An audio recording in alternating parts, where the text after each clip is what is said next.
Okay, now just kind of bear with me here. If you want to paint the background, what I suggest you do is the best way to do something like this, particularly if you're painting on canvas.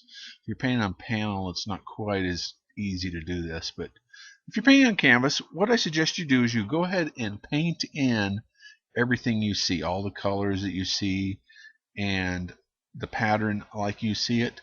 And then what you do is you scrape it all off, okay?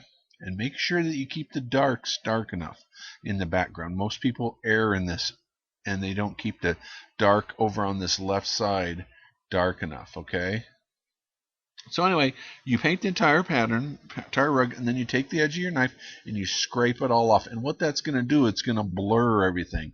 And then you take your softest brush, like a Langnickel 44, the long ones, if you have one of those. If not, just take the softest nylon brush you can and very lightly go over the background, maybe in a vertical manner, maybe horizontal, then vertical, just to kind of smear the paint around, and you'll see kind of a shadow of the rug, and that will be enough.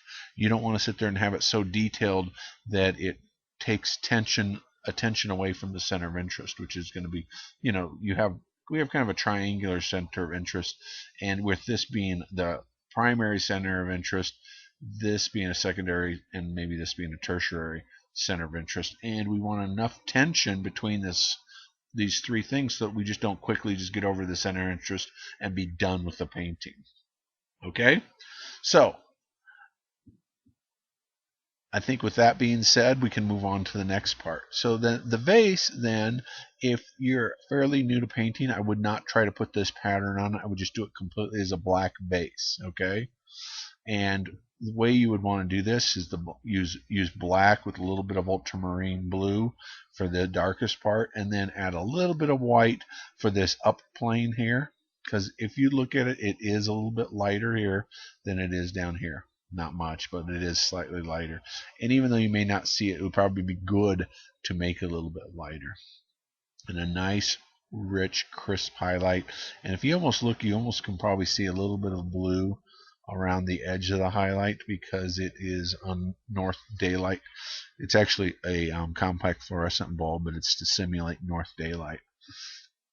So take a little bit of white with the littlest amount of ultramarine blue for your highlight there. Okay?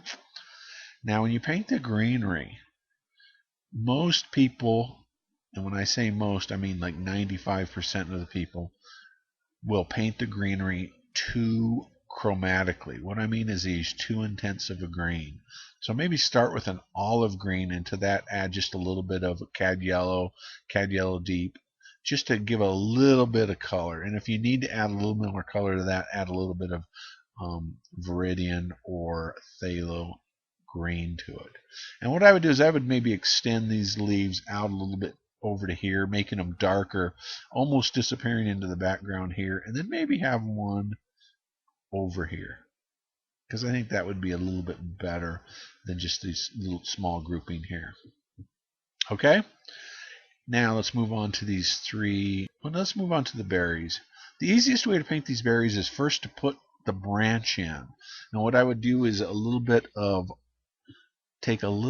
of red, like alizarin, and a little bit of yellow ochre or transparent oxide red. I'd probably do little sections in different colors, and then just lay the knife on edge and establish these branches. Okay, and when you've got a branch pattern established that you like, then pick up a little bit of ultramarine and white, mostly white, not as bright as the highlight here, but in that same family, and then just use the knife and drop a little bit of that light on your little sticks that you've made, and then come back and paint these little berries. Okay, we're going to talk about those in the next